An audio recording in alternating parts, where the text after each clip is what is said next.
What's cooking, Silverback Nation? It is Friday, December 15th, and you are in the jungle. We had a hell of a night last night, 3-0. And everybody know that black cherry is for sweeping, baby. We have the black cherry every time we sweep. I got a fridge full of it. Stacked, stocked, loaded with black cherry because we're feeling optimistic about this entire NBA season. Salud, Nation. Let's celebrate. So SGA was in easily 30-plus points. And I want to discuss, I want to powwow, I want to rap about our other two bets that hit.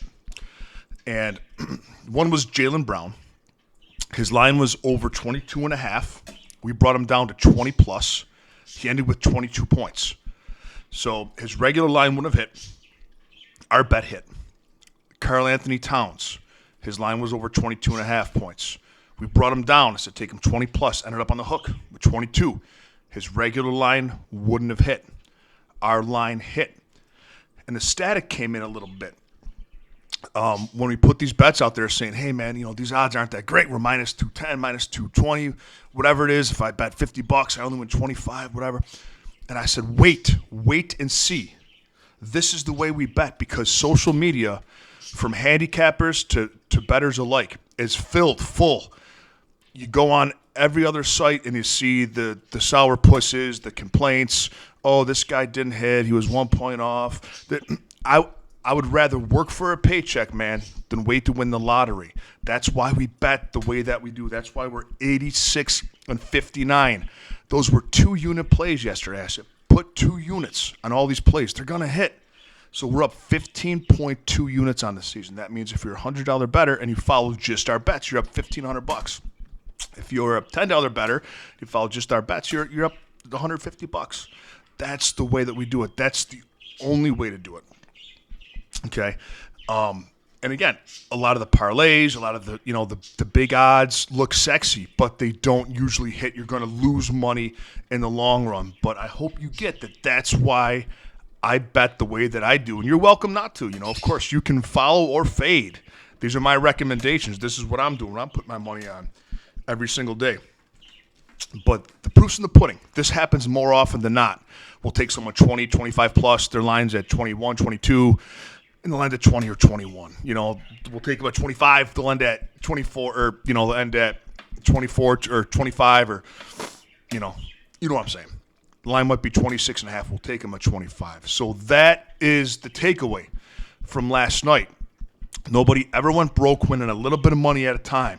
We went 2 units on it. Every one hit. We were up like four units yesterday. It was great. Even though they're not huge payouts, when you put 2 units on them and they win, you're making money. Every single month, I told you the way that I bet. Every month, the first of every month, I start with X amount of dollars in my FanDuel, X amount in my DraftKings. Every day, whoever has the better odds, that's where I place the bets on. At the end of the month, I withdraw from both accounts and get that back down to where it was. It's been working for me, and if you want to follow it, it's going to work for you. Okay, so here we go. 3 bets we love today. These are all 1-unit plays. We don't do the 2-unit plays very often. These are all 1-unit plays today. First pick, we're going back to the well to a guy whose lines are pretty low. But we're going to bring him down 1 point. It's Gordon Hayward of the Hornets. We're going over 16.5 points. It's an alternate line. His line's 17.5. Bring him down right now to over 16.5. I think it's minus 130 right now in FanDuel. He's hit this in his last 5 games. His minutes and shot production is going up. And he's averaging 22.4 points a game over his last 5. Gordon Hayward of the Hornets, over 16.5 points. Pick number 2. We're going to the Celtics Magic game. There's been a lot of bets on the Celtics games lately, and they're all hitting. We're going with Paolo Banchero of the Magic to score 20-plus points against Boston. He's been over this in 8 of his last 10 games. Only 2 he wasn't over this line is when he sat out due to blowouts. He only played the first half or first 3 quarters. That's not going to happen in this game. What's interesting is that Boston's 1 in the East right now. Orlando's 2 in the East. They're number 2 in the East.